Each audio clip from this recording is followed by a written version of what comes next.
আসসালামু আলাইকুম everyone, welcome to my another new video. আজকে আরও একটা বেকার ভিডিও নিয়ে আপনাদের মাঝে হাজির হয়েছি। দেখতে পাচ্ছেন এটি হচ্ছে হাঁসের ঘর।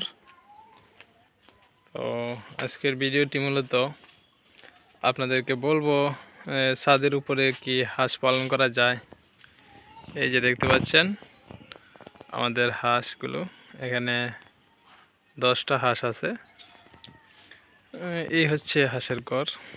আর এই যে বোম্বাই মরিচ, অর্থাৎ আমরা বলি নাগা মরিচ, কত সুন্দর সুন্দর নাগা মরিচ। আসলে মরিচগুলো বড় হচ্ছে না, কারণ দেখতেই পাচ্ছেন মাটিতে হয়তো পুষ্টি নেই, সেজন্য। এখন গাছগুলো অনেক বয়স হয়ে গিয়েছে, সেজন্য এরকম হয়ে গেছে। আগে অনেক ভালো ছিল। তো আজকের ভিডিওর মূল বিষয় যেটি, সেটা হচ্ছে এই হাঁস। দেখুন এই হাঁসগুলো আমরা ছাদের উপরে পালন করতেছি। তার কারণ হচ্ছে এখন যেহেতু এই যে আমাদের হাওর কিংবা বিল, আপনারা যেটাই বলেন, সে আমাদের হাওর পুরোটা একবারে ধানের জমিতে একবারে ধান লাগানো হয়ে গিয়েছে। যার কারণে এখন আর আমরা এই বাইরে হাঁসগুলো ছেড়ে পালন করতে পারছি না। তাই আমরা হাঁসগুলোকে ছাদে নিয়ে আসছি। আর ছাদে হাঁসের গরু আছে, আপনারা দেখেছেন। তো এখান থেকে আমি যে অভিজ্ঞতা তার সে থেকে বলতে পারি যে আমরা যেহেতু এক্সট্রা বাহিরের কোনো খাবার দেই না। এক্সট্রা বলতে এই যে বাজার থেকে কিনে কোনো খাবার হাঁসকে দেই না। যার কারণে হাঁস আবদ্ধ অবস্থায় আছে, কিন্তু ডিম পারে না, ডিম দিচ্ছে না। তার কারণ হচ্ছে বাহির থেকে তো আমরা এক্সট্রা কোনো খাবার দিই না। এই যে এখানে দেখতে পাচ্ছেন একটি বোলের মধ্যে আমরা কিছু ধানের কুড়া এবং ভাত এগুলোই বেশিরভাগ দিয়ে থাকি।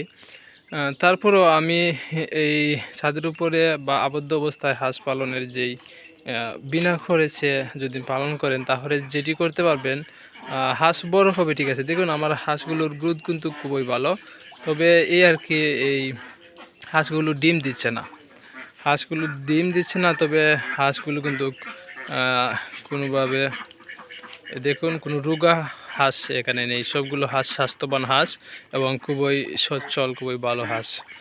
তো যারা ছাদের উপরে বিনা খরচে হাঁস পালন করতে চান, গ্রামের যারা আছেন, যদি বিনা খরচে হাঁস পালন করেন, তাহলে আমি বলবো আপনারা ছোটো হাঁস এভাবে আবদ্ধ অবস্থায় ছাদের উপরে পালতে পারেন।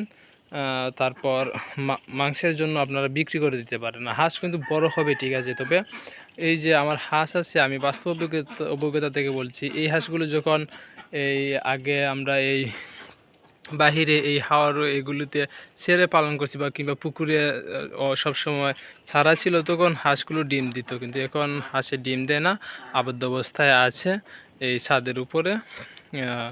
কিন্তু হাঁসের চেহারা যেগুলো, মানে হাঁসের যে গ্রোথ একটুও কমে নাই, হাঁস কিন্তু খুবই ভালোই আছে।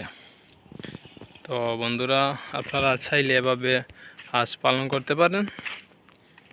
এই যে আমাদের হাঁসের রুম। তো এই আরও 2 থেকে আড়াই মাস সেভাবে থাকবে। তারপর আবার আমরা হাঁসগুলোকে ছেড়ে দিব, এই জমিনে ছেড়ে দিব, পুকুরে এগুলো থাকবে। তো আজকের ভিডিওটি এই পর্যন্তই। আমার বেকার চ্যানেলে আপনারা সবসময় পাশেই থাকবেন। ধন্যবাদ।